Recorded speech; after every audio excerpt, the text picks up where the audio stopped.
Yesu elonga nanga, Yesu elonga nanga, nakozonga lisusu nsima te.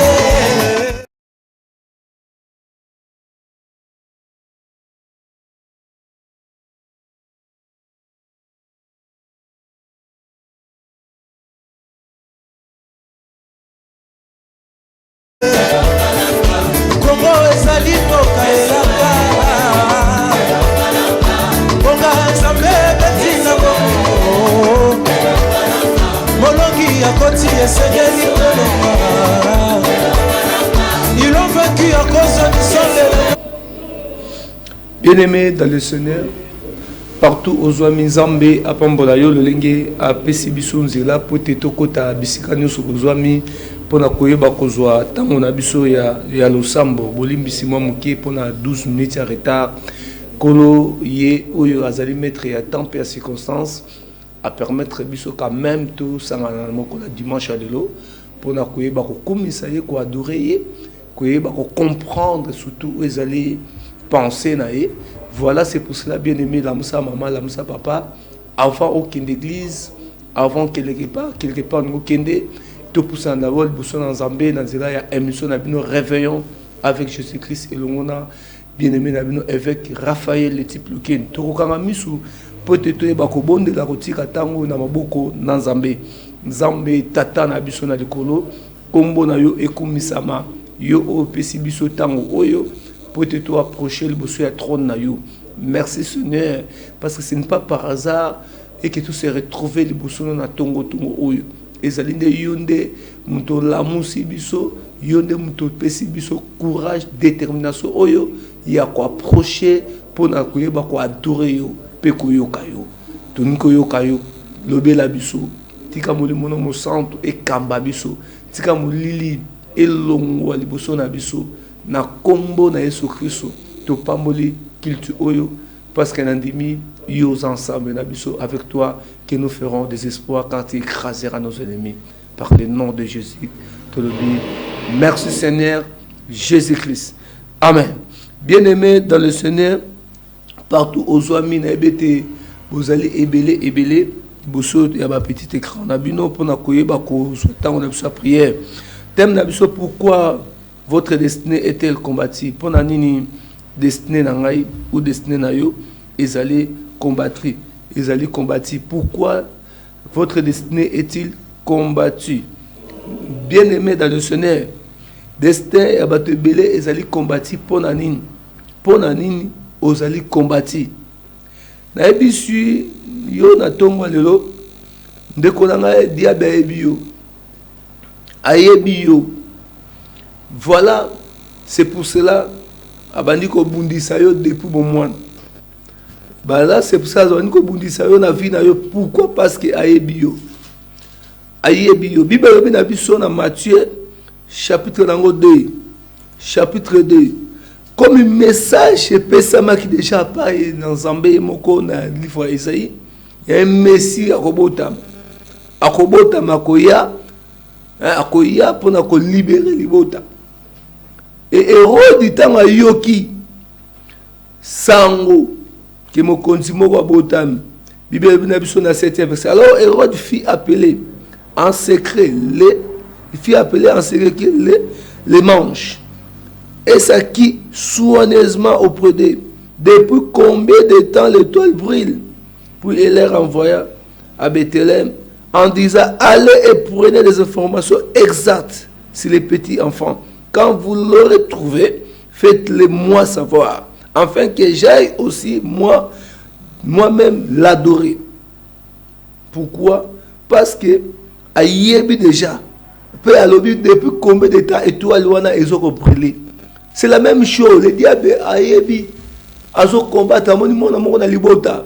Mwana na zo briller na intelligence, azo briller na makambo bonzambe, azo briller na makambo ko pesa et bako tuna depuis combien de temps bomo na bilembo na mwana. Oh ça fait longtemps.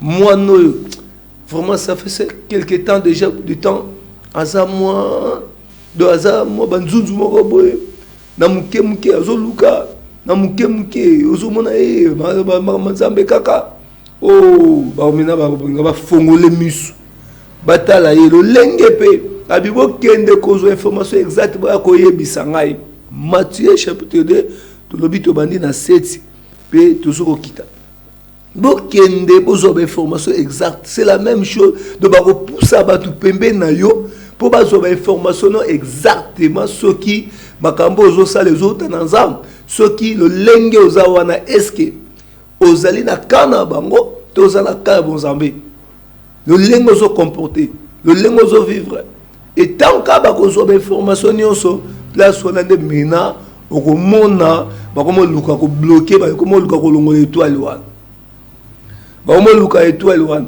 première des choses parce que votre destinée est une menace pour les ténèbres. Votre destinée, tant que comprendre, batali mutoyo. Makamba bande on a besoin na boui. Mutoyo. Maloba zo bi muso ya zuli ngwa. Ba moni déjà menace. Ba moni déjà menace. Et comme ba moni menace, pas na bango, ba bandi ko sani ko combattre yo. Okomona toute vie na yo. Et comme vie moko ya ba komba obela. Osala boy olonga musala makambo na makaba contraire na vie na yo yeba ozana étoile ozana destin moko grande yango ozomona fo ba combattre na ozolanda biso na tongo oyo na rêve avec Jésus-Christ ozolanda biso na ozolanda biso bien-aimé dans le Seigneur à cause à yo à cause à présence na yo à cause étoile na yo bitumbe bandi makambo bandi yango zomona libota oyo baboti Yesu me bazaki na kimia te etiba ko se kima ko fuir nzamba yebisi bango bokima bobima mboka bokene Egypte po bokimisa moi donc okomona mama okimaka na l'hôpital okimaka bo l'église okimaka bo non faut comprendre que moi no yo simba a moi na moko sa destiné na ba grande chose à mon amour à destiné à la grande chose et en autre il faut pas combattre soit croiser ma bourre à pètre soit croiser mais comme une zambe à bengiye à zanaye à ta même bazo combattre ndenge nyonso comme il y a zana destiné mon zambe à bongisa ba kolonga été le ba amen pour ba longa été il faut s'en écoute merci nzambe à mon ayo il faut s'en écoute Bible Binabiso, il faut s'en écouter. Yoka Apocalypse. Chapitre 12. Nana Zolanda Biso na Tongo. Chapitre 12 Apocalypse. Verset 5. Elle enfanta un fils qui doit perdre toutes les nations avec une verge de fer. Et son enfant fit enlever vers Dieu et vers son trône. Et la femme s'enfuit dans le désert, où elle avait un lieu préparé par Dieu, afin d'y être nourrie pendant 1260 jours. Donc, comme il est à sa destinée pour la grande chose, à sa destinée pour la grande chose, pour combattre maintenant, na bato bazo ba ukolaye. Mais maintenant, comme une zambe, azanzambe, ayebi ke muanoyo. Azana miso pa biki sa le monde, biki sa famille. Ba osan nzamba ko pesa intelligence na bato bazo bokole. Nzamba ko orienter bato wana. Yango nazo biso mama, ozana mwana obota, ozana ndako ozana ngo, ozomona ke bitumbeza la kaka na mwana wana. Bitumbeza la kaka na mwana yeba ki ténèbres bamoni étoile na ye. Yango moni bazo bundisa ye e ba ko bundisa na yonde oyo zo bokola ye. Yo ko lâcheté ko lembate au hôpital ba église ko lembate continuer na église continuer ko tia confiance dans Nzambe parce que Nzambe peut repesa bango nzela te nana zo comprendre ngai nana zo comprendre biso na tongo. Deuxième des choses, pourquoi vous allez combattre pourquoi? Parce que votre élévation est proclamée par Dieu. Pour te élévation na yo ils allaient proclamer dans Nzambe. Ils allaient proclamer dans Nzambe. Yo ka Bible na yo na Esaïe. C'est pour la mine livre Esaïe chapitre 42. Abina biso na 42. Chapitre 42. Verset: voici mon serviteur que je soutiendrai. mon Élie, en qui mon âme prend plaisir. J'ai mis mon esprit sur lui. Il annoncera la justice aux nations. Il n'écrira point. Il ne lèvera point la voix. Et ne le fera point attendre la lérée. Il ne brisera point le roseau cassé. Et il n'atteindra point la mèche qui brille encore. Il annoncera la justice selon la vérité. Il ne découragera point et ne se relâchera point jusqu'à ce qu'il ait établi la justice sur la terre et que les îles espèrent à sa loi. Ainsi parle Dieu de l'Éternel, qui a créé les cieux et qui les a dépouillés, qui a tondu la terre et ses productions, qui a donné la respiration à ceux qui l'ont peuplé et le souffle à ceux qui y marchent. Moi l'Éternel, je t'appelai pour les saluer. Je te prendrai par la main, je te garderai et j'établirai pour traiter l'alliance avec le peuple, pour être la lumière d'une nation, pour être la lumière des nations, pour ouvrir les yeux des aveugles, pour faire sortir des prisons les captifs et de leurs cachots ceux qui habitent dans les ténèbres. Donc comme on a une mission aux anango, alobi na yo yozala kimia kolobaka lobaka te. Et monde wana ba ko combattre yo tango yozo lobaka loba yebi a muto makomazo loba ndenga zo bimisa. Voilà place to kozoya déjà donc c'est que azana mission oyo ba pese pour détruire biso. Tika to lukato ba ko combattre. À l'époque la sage kolobaka loba te garder la fanda kimia zela l'état marqué en Zambé pour te okokisa bakambo Zamba loba pona yo. Zamba loba pona parce que mission zanango ezali à sauver famille, mission zanango bien aimé dans le ezali à sauver la nation. Allez l'ennemi à luka yo tam yo loba mingo bimisa ngo mingo loba ngo mingi ngam na osali sabino ngam na osomela yo ndam ngam na osali bien aimé place combat no kobanda wana, place combat no kobanda wana. Allez faut la silencier abi parce que on a mission comme même batu na lumière, on a mission pour sauver famille. Allez faut la mutu moko ya ko garder bali ba ko yoka yoti na nzela parce que nzamba ko soutenir yo ba ko yoka yoti pe nzamba zo sepela na yo partout aux nzamba zo sepela na yo pe ba ko yoka voix noter ko baka la bala participer la fanda kimia. Les diables zo ko combattre parce qu'ayebi alobi au réveillon naebi Raphaël, naebi Mami, naebi Jacques, naebi Jocelyne, naebi tikana combattre pour ta matate. So tali Daniel, bien aimé chapitre 6 1 3, ba combattre pourquoi parce que ba moni étoile, ba manger penser à roi, penser à mokonzi, alinga élever le colonne à bango nyonso. Abi non, ba bino traito le problème, ba bandi ko combattre. Zala kimia ndeko na ngai, zala kimia parce que nzamba ebio na zolanda biso place zolanda biso nzambe ayebio. Regardez ça l'histoire à Joseph tant ba découvrir maloba kaka zolobela bango ta na loti boy Genèse chapitre 37 na loti boy et que étoile na ngai ils étaient na ngai donc fleur na ngai eza kotelema ebino nyoso lali d'autant moi so talisa bango atalisi bango lobby abimisi bango ba révélation oyi azui ba comprendre bango baza mikolo ba comprendre oh petit donc yo a ko dominer biso ça senaye combat et bandit. Donc le combat parce que votre élévation est programmée par Dieu comme l'élévation nous a programmé dans Zambé ba tu vas découvrir ngo ba tu vas comprendre ngo combat faut banda wa nani va comprendre ngai nani azo comprendre ngai nani azo comprendre biso na tongo yu combat na yo bandi wana ba découvrir ba baza ba ve ba naza ba ve bitaba me kuwa mamwe na kutuba taba me mona ba courage angi kunwa na mebana.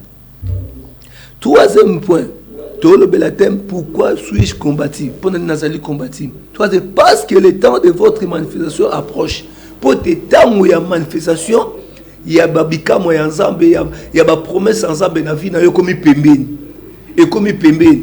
Donc d'ici là nous bala, d'ici là nous voyager, d'ici là nous kete, na habiter d'ici là nous bota, combat et bandi. babandi ko combattre bakomi ko bloquer yo bakomi ko retarder yo bakomi ko tenter yo bakomi ko accuser yo ndenga za boy azane nduba ndenga za boy asakuto boy bakomi ko luka yo po ba retarder yo po ba zongisa likambo nzama nga pesa yo sumuka po perdre on a na bisinde ko mozo landa ngai persévérer na ko bangaza persévérer na ko lukanza persévérer na ko cha confiance na muto nzamba pesi yo pour encadrer ko persévérer ko le baté ako ba ko yela yo makambu o muto basali bo o vibo nyonso wana pona ko décourager yo ou abandonner confiance pour te ba moni lipambo lezuya na nzela muto wana lipambo lezuya na nzela papa wana lipambo lezuya na nzela église wana ba ko pesa ki songi pour ba zongi sosima pour ba zongi sosima le combat bien aimé ils ont sanctifié souvent pour nanine parce que ba moni que ndeko yo sodo tiki libala ne rosale marar sodo tiki libala ne rosale marar ya moni ba tobisha ba shabala ba telemela kinemi pour la décourager en fait qu'abandonner ke bana ba songi ke bana ba to ba décourager rabato baza nzambe te baza ba envoyer du diable ba moni étoile ba moni bensoné comme prêt ba zongi sosima qui est l'église zongela nzela l'église zongela nzela prière zongela musalanza tika distraction lipambo ne comme prêt on zo ngora yango moni bible bina Galate bien aimé dans le Seigneur Galate chapitre 5 la Bible dit vous courez bien verset 7 vous courez bien qui vous a arrêté pour vous empêcher d'obéir à la vérité. Cette fiance ne vient pas de celui qui vous a appelé. Et fiance on est yété na muto et outité na muto abengayo et outité na muto abengayo. Il y a un peu de levain fait lever toute la pâte.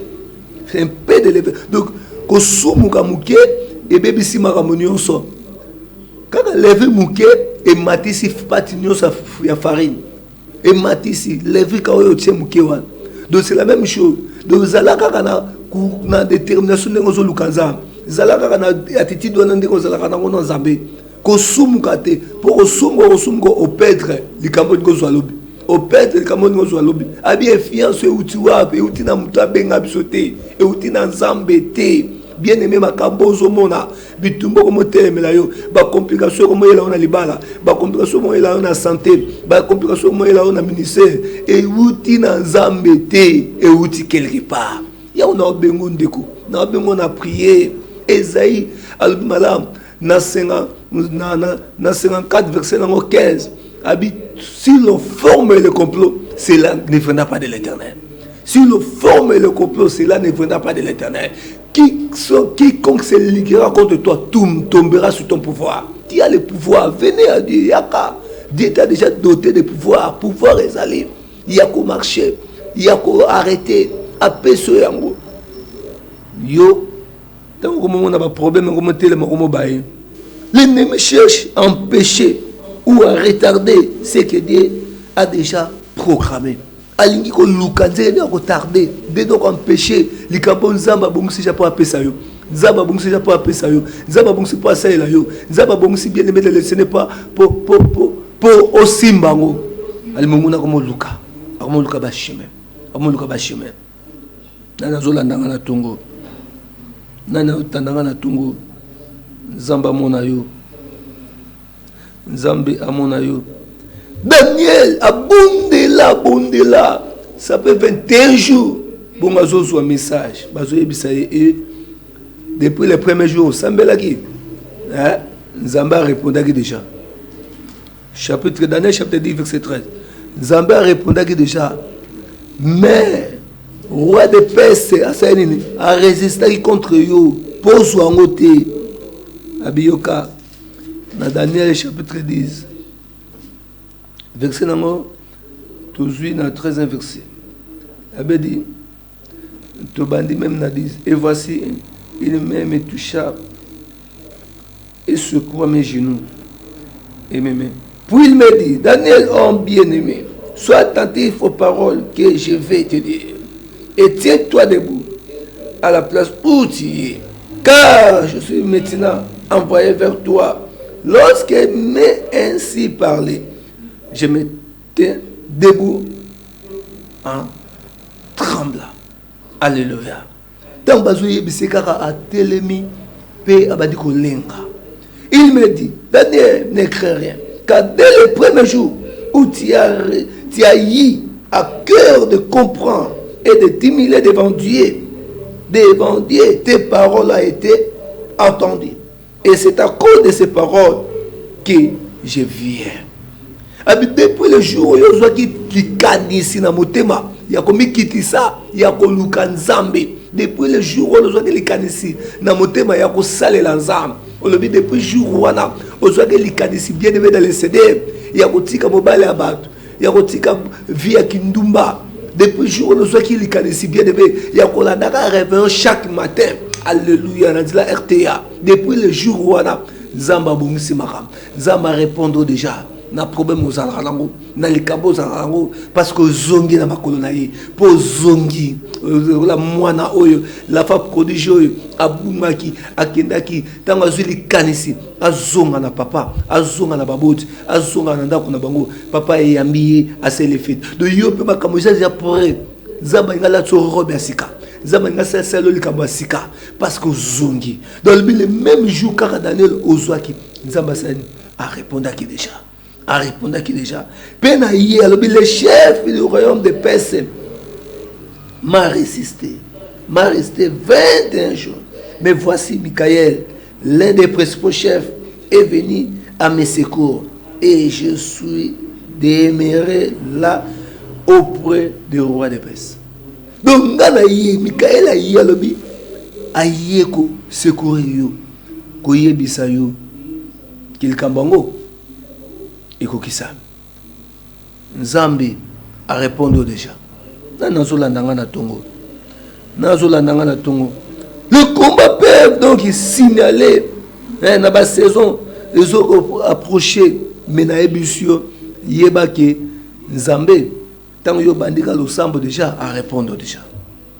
Pourquoi suis-je combattu thème na biso na zola ndanga pour na nazali combattu bien-aimé dans le Seigneur. Bamoni manifestation li pambolinge ya yango bazo combattre yo. Bamoni bien-aimé dans le Seigneur. Mobalo la linga bala yo yango babani ko combattre. Bamoni bien-aimé dans le Seigneur. Olingo voyager yango babani ko combattre. Alléluia. Alléluia. Oh Jésus. Pourquoi c'est jusqu'au quatrième point? Parce que votre destin exige une transformation intérieure. Parce que le destin nangai ils ont exigé transformation intérieure. Deux autres senga qui n'a bongo makati nangai. D'autant où nazali wana nazali ko luka pote nzamba pambo nangai ils ont senga la bonga moko na bongo manan. Tant nazali transformé intérieurement kati nangai. Na comme croire dans nzambe voilà combat placé bande. Voilà combat placé bande. Parce que nous avons croire dans ça. Parce que transformation à ma canisse et comme vraiment tout on a le caranzam. Na bon de la carton onions tout combat des bandits. À tout on a fait ça comme cambo dans ça combat des bandits. Combat des bandits. Au moins on a rabé de mettre nos sambe la tema mongo zaika bongo bongo. De banda nos sambe la makambo et makas. Combat des bandits. Parce que intérieurement au CPL ko transformer vie na yo. Kotika quand on a salé ko yana bon sambe combat bandi combat bandi combat bandi otika mobile wana otika mwasi wana mutu abana ko sunga kayo otika bien aimé le senda ko baboti okende penza bien aimé combat bandi lo lenge kaka mwana mwasi oyo lot mwasi na ye tant que balobo bima ko tala sima te kuna bozoke parce que nzamba zo détruire Sodome et Gomorrhe bien aimé combat moi sur intérieur ba rongo talisa ba bien sima ba mo talisa na démon diable satana que non ndako wana non ba bijou na yo non biloko bosani wana tala na sima tala monte bien aimé tanga tali atikali mungu bien aimé dans une persévérer quand tu as la souci maté ndenge une décision Dengo suite décision ko landa nzambe. Ya ko luka kan nzambe, ya ko sela nzambe continuer. Yango moni Apocalypse na ko sukisa na poto prier. Abina biso na chapitre nango 12, verset nango 11. Alléluia. Na chapitre 12, bien aimé continuer ko landa suba tuté. Kotala suba tuté, kotala suba tongia batuté. Abi que celui qui est injuste soit encore injuste. Que celui qui est souillé se souille encore. Que le juste pratique encore la justice. Et que celui qui est saint se sanctifie encore. Yokana 12. Voici, je reviens bientôt et ma rétribution est avec moi pour rendre à chacun selon ses œuvres. Je suis Alpha et Omega, le premier et le dernier, le commencement et la fin. Alléluia. Alléluia. Donc, moi, na papa, na Apocalypse chapitre 12, verset 11. Tina 12. Donc, simba toujours kondima, kolembate, kozonga simate, continuer à se sanctifier, continuer à bonder la caca, continuer à kabaono kabaka, continuer à salisa, continuer à soutenir l'église, kolembate pour les pambolo comme il prêt. Les pambolo comme il prêt. Jésus revient bientôt. Abi pour na foutre mutu na mutu, selon misala na yi. Donc kola comme il prêt, pas foutre na ndako na bino, pas foutre na libaloza. Kola comme il prêt, pas longola mai na misu na yo. A comme na prêt. Bien aimé de le Seigneur, pas quand on nous ndoki, pas quand on nous bateau baso lukayo. A comme il prêt, bien aimé de le Seigneur, pour glorifier yo. Alléluia. Kola comme il prêt, bien aimé de le Seigneur, pour manifester que yem ta simba yo. Kola comme il prêt, bien aimé, pour pesa yo musala. Kolembati, yom to landingai. Ozali kombati, ozomona kozana ba combat na vie. Ozomona bien aimé de le Seigneur, mais kabezo simbate. Continuez kubanganza, continuez à se sanctifier, continuez à la présence en âme. Yoka, albina biso na 14, heureux ceux qui lavent leur robe afin d'avoir droit à l'arbre de vie et d'entrer par les portes dans la vie. Continuez bien de bien, continuez à se sanctifier, continuez comme ça la kana makola Yesu, continuez à ta makolo beta ba otongo, continuez ba ko changer langage. Parce que nous avons des gens qui nous avons des gens qui glorifié. Nous avons des gens qui tombolo. Nous avons des gens qui salé la yo. Nani azo comprendre ngai. Nani azo comprendre ngai. Zala vraiment confiant dans Nzambe. Zala pendant confiance dans Nzambe. Toko bonde lanza. Yango na ndeko. Place uzwami. Yo moko yoki. La destinée na yo, ils allaient combattre, ils ont exigé la transformation intérieure. Aux asuna kondimate, au comme fatigué, au monde qui bien lâché, parce que les trop malade ou meli, on lâché, on tika nzambe, au kende na monde wan, on lâché, au monde bitumbele qui to libala, on tika no libala ngo, bien aimé dans le Seigneur, au monde qui aimé ministère de simba, on est abandonné au kende na ngola. Ok, nous sommes en Bokanin, bien de le Seigneur. Non, Kola Zolobano Lelo, transformer toujours intérieur dans vous. Qu'on conformer dans mon qu'il a le loté. Romains 12, verset 2. Transformer toujours intérieur dans vous. Continuez à croire dans ça. Yango ko bonde là. Oko ebi sans âme. Merci. Le ban ensemble merci. Parce que le bina croire dans vous. Na continuer à croire dans vous. Le ban ensemble merci. Malgré Bitumba, au lobby n'a pas la fin d'une chose, que ce commencement, te bon délit, banda ko sambela, banda ko ebisa ensemble merci, banda ko ebisa ensemble merci, aux autres n'a na kop kapo, na wisa ya banda ko ebisa ensemble merci, alléluia, le ban ensemble merci, parce que aux autres c'est la transformation intérieure, aux autres c'est la ko bongo manangai, aux autres c'est la ko changer nangai. Pour saler la ngaï, pour pesa ngaï, pour nous pesa ngaï. Zambé, y a un lobby merci. Un lobby merci. Y a un lobby merci. Le ban lobby merci Seigneur. Parce que nous sommes là, nous pesa ngaï. Mais quelque part, nous avons un doute. Quelque part, nous avons un mabé. Quelque part, nous avons un dimate. Oh, y a lobby, mais j'y sais pas par la foi. Mais j'y sais pas par la foi. Le ban Zambé merci. Le ban Zambé kaka merci. Toujours le ban merci. Toujours le ban merci.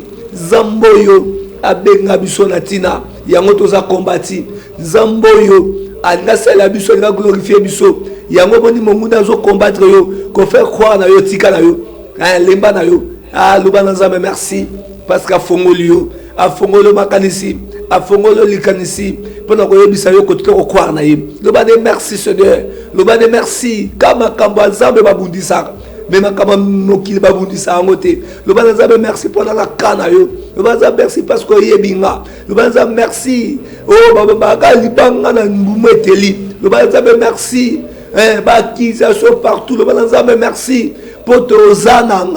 potozananga alléluia Zamba zo transformer nga Zamba zo transformer intérieurement na yo yebise merci papa na nyonso zo sala na lobi merci ozolanda bien-aimé loba Nzambe merci pambolama netolama changeolama kumisama mokonzi akokamwa molongisi ya mabota na lobi merci na nyonso ozosala osala likambo par hasard te osala nyonso na tina ozotransforme biso ozokolisa biso ozopermettre ndeko akola yango moni opermettre mpe bakomba po etransforme ye akoba kokroire na yo akoba kotalela yo akoba koluka nde yo akoba koyeba yo akoba kosalela yo alléluia kumbama betolama au nom de Jésus-Christ. Bien-aimé, Azalinza. Pourquoi Azo permettre yo au kutana ba problème o. Il y a des choses nous sommes azo benga yo. Yo ka livre proverbe. Na proverbe chapitre nango 1. Azo benga yo. Chapitre nango 1 verset nango 22. Ti même okeina na 33 proverbes. Abinabiso na vede jusqu'à quand stupide aimerez-vous la stupidité?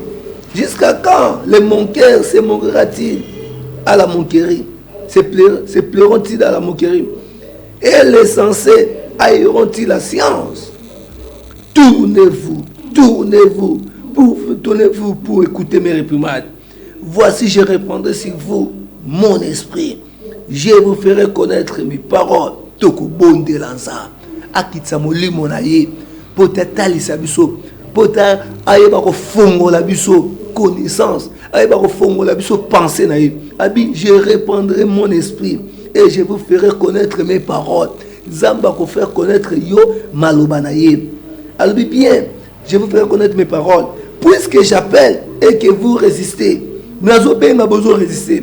Puisque j'attends mes mains et que personne n'y prend garde, puisque vous rejetez tous mes conseils et que vous n'aimez pas mes réprimades, moi aussi je rirai quand vous serez dans les malheurs, je me manquerai quand la terreur vous saisira,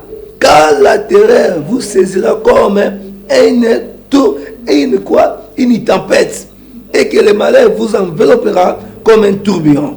Quand la détresse et l'angoisse fondront sur vous, alors ils m'appelleront, je ne répondrai pas.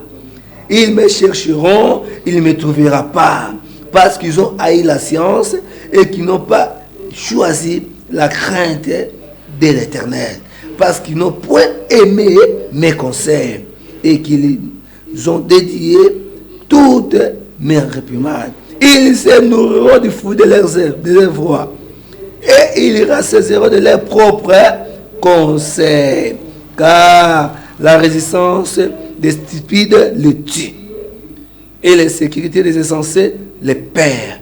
Mais celui qui m'écoute reposera avec assurance et il vivra tranquille et sans craindre aucun mal.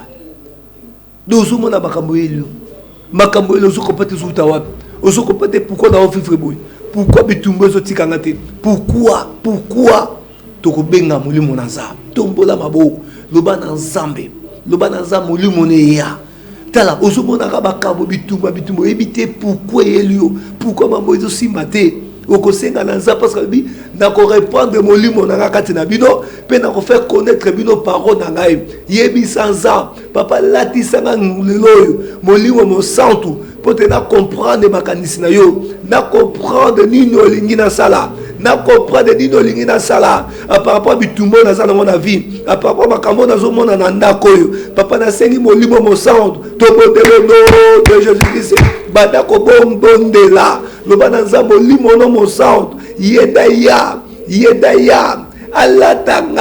alatanga a fait connaître ngai penser na yo papa a fait connaître ngai nini olingi na sala a fait connaître ngai maloba na yo papa na bengi molimo mo santu na bengi molimo mo santu na bengi molimo mo santu na bengi molimo mo santu na bengi molimo mo santu molimo mo santu molimo mo santu tala passe aux wana makambo ezokomela wana nzambe permettre yango pourquoi pas ateti pour ateti o ateti abi okolia okose nourrir na baconseil na omoko bapenser na biso ezaka ya nzambe te bapenser na biso ezaka ya nzambe te baconseil na biso eza ya nzambe te yo yebisa nzambe kitisa molimo no efe connaître nga bapenser na yo kitisa molimo no efe connaître ngai nzela kitisa molimo no efe connaître ngai nini olingi na sala kitisa molimo na yo kitisa molimo no mo santu au nom de Jésus-Christ na kombo na Yesu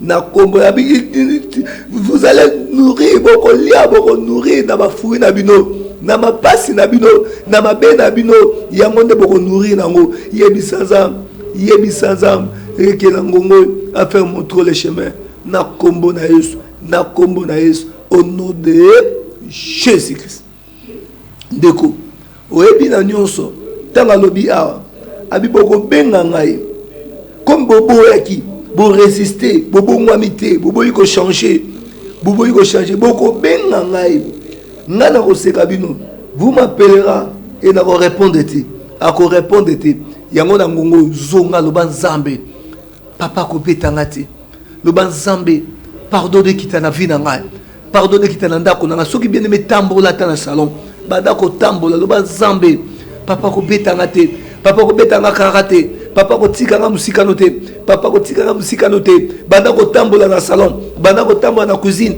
lo bana nzambe ko betanga te lo bana nzambe ko tikanga musika note papa lelo ko betanga karate papa lelo ko tikanga lona yote papa yokanga mawa papa limbisa nana zo tambola nana zo déclarer nana zo tambola azolo banzambe papa yokanga mawa limbisa papa kotikanga te kotikanga na maladie te kotikanga na état te limbisa kotikanga te na continuer ko nourrir na bafuyi ya mabe na nga lebisa nzambe na ko nourrir na bafuyi ya mabe na sala te nzambe limbisa nana zosambela nazotambola azosambela sola la Bible yebisa nzambe limbisa papa limbisa tokomi ko nourrir na bafuyi ya misala na biso na kindumba na nga na sala na makambo na nga na loba yango na komiko nyokoba nazoko se nourrir na yango na tongo yo nzambe limbisa papa limbisa bana na yo limbisa lingomba limbisa réveillon kopeta biso karate kopesa biso mukongo te papa limbisa ndako limbisa mwana limbisa mama oyo azosambela azotambola na salon azosambela na kombo na Yesu zambalola tokomi bata soni na tongo yoka mawa limbisa tozaki bateti toyoka conseil te toyoka malobano te toyoka yango te papa même si toyoka totiango na motema te to mépriser yango tala kanda na yo ekitaki na famille na libota ya David à cause de mépriser maloba na yo alléluia papa limbisa toyepa na yo ndeko na yo pardonner na kombo na Yesu au nom de Jésus-Christ de Nazareth bien-aimé dans le Seigneur on a négocié pardon on a négocié na nzambe oyebi nzambe limbisa oyebi nzambe beto karate oyebi nzambe tikote ndeka osengi wana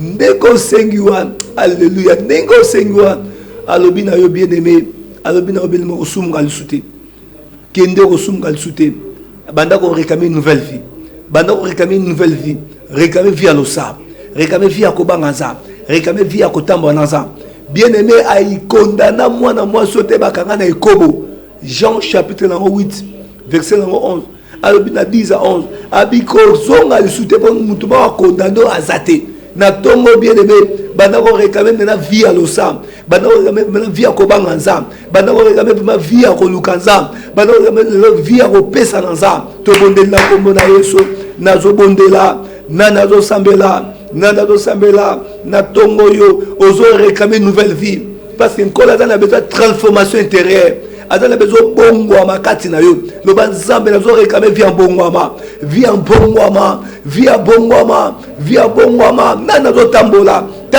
réclamer la vie à ko bongo ama la vie à ko sele lanza la vie à ko banganza la vie à ko tombo lanza lo banzambe vie à lo sambo yango de nazo réclamer vie à ko lukayo vie à ko sele la yo vie à ko banga yo vie à ko tombolo le Matthieu 6:33 habito luka bo kondi na yo zambe liboso nyonso ko pesa mela biso papa vie wana ya ko luka royaume na yo ya ko luka bo kondi na yo ya ko luka bo yebi yo ya ko luka bo yeba ba penser na yo ya ko yeba ba penser na yo ya ko yeba ba nzela na yo ya ko yeba ba voix na yo car la Bible dit nos voix ne sont pas tes voix nos pensées ne sont pas tes pensées papa na kombo na Yesu papa tozo réclamer vie à ko luka yo vie à ko penser na yo car vie à ko sale na yo et l'attendre ko nanga et comme objet à penser na ye et comme objet à penser ndako na ye et comme objet à penser bana na ye vie nouvelle en Christ vie nouvelle en Christ vie à ko banga kombo na yo ya ko simba yo ya ko selona na solo vie à solo vie adoration vie adoration vie adoration au nom de Jésus-Christ au nom de Jésus-Christ bien-aimé il y a solo te comprendre dans début que te comprendre na tongo te comprendre que nzambe mutu kazanza yé comme ta nzambe mutu akobimisa yo akopeso valeur yango alobi na yo na Jérémie 17 verset 7 béni soit celui qui se confie à l'Éternel béni soit abi pambo ama ou azoko se confie na nzambe. Maintenant 5 la Bible maudit soit donc Dieu oso comprendre ce que mutazo tombo les zanza mutape sa valeur les zanza mutape sa kimi zanza na ebiso kota na adoration to ko yembela ye to kota na adoration to adorer parce que yede mutana fungola abiso ka fungola mutaka zate soka lobi mutatele mela zate soka bengi na ko refuser alléluia yeda tinda ba yekoli ba ke ko fungola la nes abiso ba tuni biloba loba que mo konza za na besoin na nani papa na mo konza mo kola ya nes wana ko lobelo côté ba parents na biso bazaka ba gérant bazaka ba gérant kolo na yo ezanzambe yoza muto ba to ensemble yango tozo yembela ensemble yango tozo yembela ensemble o mo côté akokani na yo mokote akokani na yo mokote akokani na yo Yesu mokote akokani na yo kole motive defa na nange motive defa na nange Yesu motive defa na nange motive defa na motive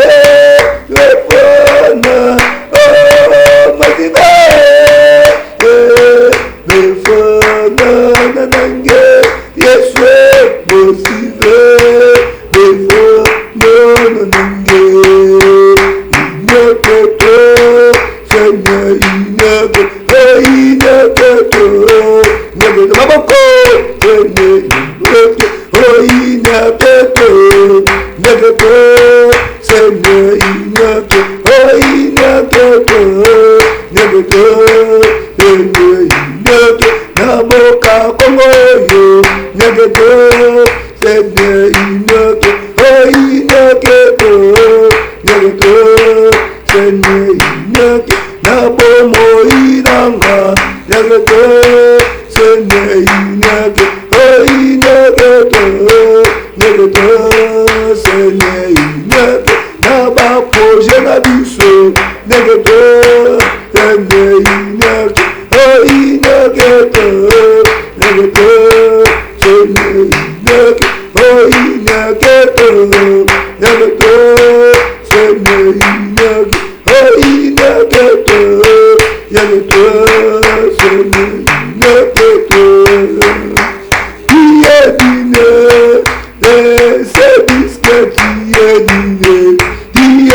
Bien-aimé, ozalaka ya nzambe, ozalaka ya batute, ozalaka ya batute, ozalaka ya nzambe.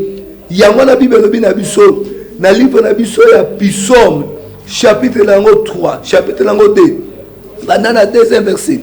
Bien-aimé dans le Seigneur, tu as 3e verset. Abi, pourquoi le roi de la terre se soulève-t-il et le prince se ligue-t-il avec eux contre l'Éternel et contre son roi? Ozalaka ya nzambe. Babi, pona nini mokonzi ya mabele oyo, mokonzi ki le diable, oyo azalaki précipité. Pona nini na bakoliti na ye, bakoliti na bafan de cœur na ye, ba démon na ye, ba serviteur na ba prince na banane. Parce que babengi le père de maçon c'est le diable. Bananaye, na bananaye, bazoko se soulever contre Nzambe, puis contre Yomo Pakolenza. Bien-aimé, la Bible dit, la Bible dit la 3, brisons leurs liens et délivrons leurs chaînes. Brisons leurs liens, donc briser les liens na bango. Peut-on l'omwa na ba chaîne na bango. Alléluia. Pour te Nzambo azana yo, Nzambo benga yo. Zamba linyo akeno musika anga solo bakama malamu me bango batelemela yo bango bakanga ona singa babi oza ya bango oza mwana bango okobala te babi oza mwana bango okovoyager te babi non yo oza ya bango il faut kufa yo nde babaja na sacrifice na tomba le loba kono Yesu Christ bien aimé tellement loba kono Yesu Christ na kombo na yo nazo déclarer onyoso azo bundisa destiné nanga azo bundisa vie nanga azo bundisa ministère nanga azo bundisa azo salanga ba combat azo sala erreur asali pe erreur na kombo na yo Yesu yo ofani likolo o seka bango yango nazo briser bango yango nazo bi délivrer na ba chaîne na bango au nom de Jésus, briser, nous allons briser célibat, puis nous allons délivrer dans célibat, nous allons briser malade, puis nous allons délivrer dans malade, nous allons compoler dans notre tambola, nous allons briser malade de la famille, nous allons briser pe naza délivré nango nazali délivré nango na briser pauvreté pe nazali délivré pour te papa na ngai zamba babo aza riche nazali briser na briser lien oyo ya chômage pe nazali délivré na 2 mois chômage na kombo na Yesu loba na briser na lotambola briser loba na briser esprit de mort nazali délivré na esprit de mort na esprit ya banzala na esprit ya problème na esprit ya mari de lui pe femme de lui nazali na briser pe nazali délivré na babiloko oyo ezali caché na briser botel nyonso pe nazali délivré na bafiance ya botel familial ya botel ya quartier ya botel ya wat bien aimé lelo loba na briser pe nazali délivré na bafiance na kombo na Yesu na briser pe nazali délivré na bafiance ya morne na briser yango pe nazali délivré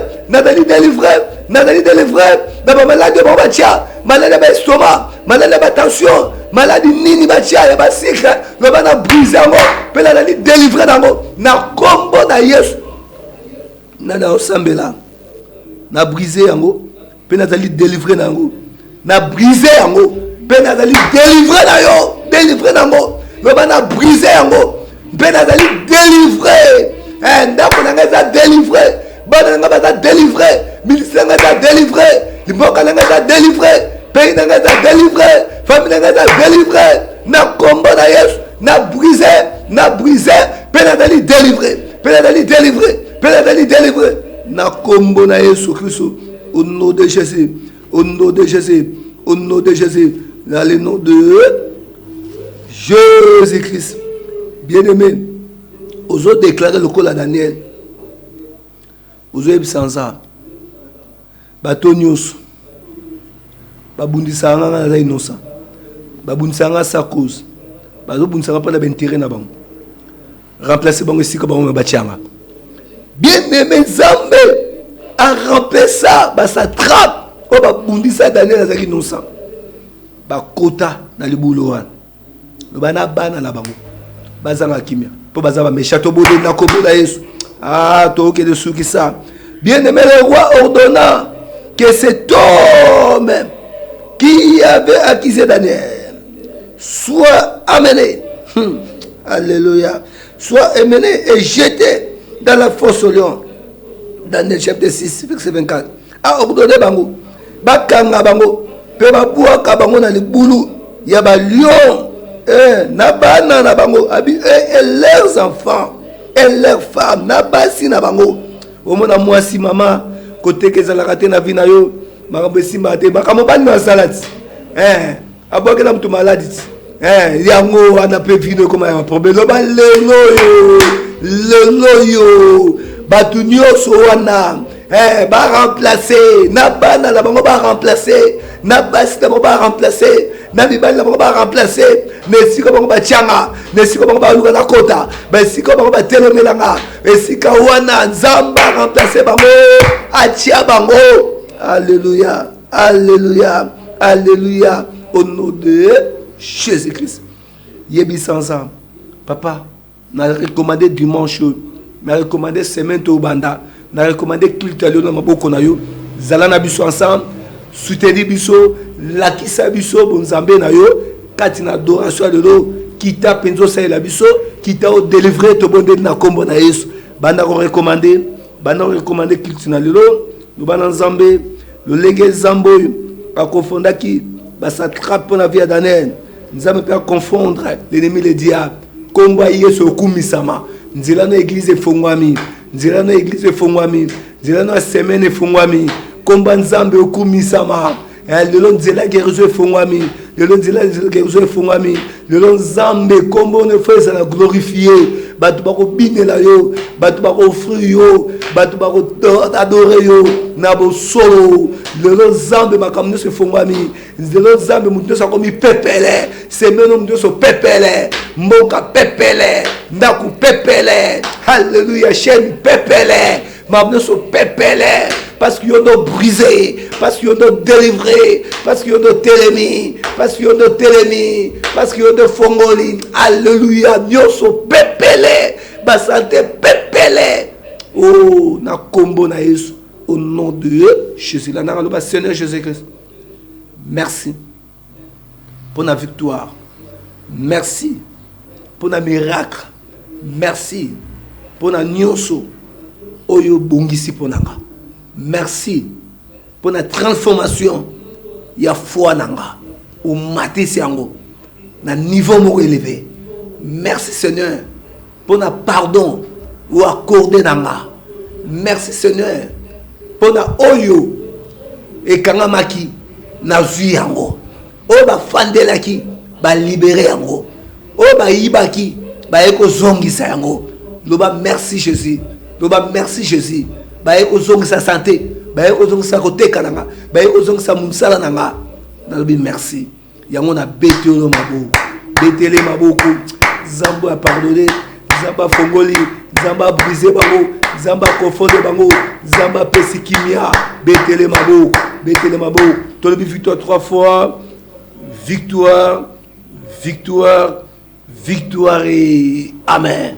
Bien-aimé, autour de l'école de prière Réveil avec Jésus-Christ, et l'on a bien-aimé avec Raphaël, au retour de l'église des Aléouap, bien-aimé Yaka, ce qu'on a l'église, Yaka, tout ça, Kalakala, entraînement. Mais ce qu'on a place au Kendara, Kendara continue. Il y en a battu, Bassa, Kendara église, mais passer à Ebariti. Passer à Ebariti. Non, il faut y aller, pasteur. Zalakana yé, Soulakana yé, Pesarembo après l'église. Yébissé papa, vraiment santé sa malade, papa santé sa bien, yébissé après l'église Pesarembo, Soulakana yé, aïe ma combo na yo. Ako mono nanzela, ako telema, ako soana yo. Bien aimé, azo mono na église te, ako tout na mais nazo mona mamite, nazo mona Jacqueline te. Mais yo yeba na passé te, yeme bima yo kwen. Non, bien aimé l'église to le bisa na kalakala entre ma vallée, kola pambo labino, soko za na besoin na ngai benga pe na numéro 89 66 34 330. Merci na bazom de l'union sur bazom na biso, na moni ba évêque union sur collègue évêque, na ya rêve avec Jésus, il y a une RSC, même il y a union na biso des églises de dépendance, toutes les évêques, Zamba pambo labino, il y a protestants, Zamba pambo labino, il y a catholiques, Zamba pambo labino, partout aux zones na biso, tout c'est l'ensemble. Les pambolés allez zamba futa d'ici là yo peut ozoya yo le ba nga pe na ozoya nga ya nga pe na ozoya nga so le mami azui nga lobi na ozo so ki matiti azui nga lobi na ozo. Alléluia. Merci na de konabiso na sima miroir bien-aimé na biso Kelvin Fatou on s'alliance ensemble toujours saint n'est pas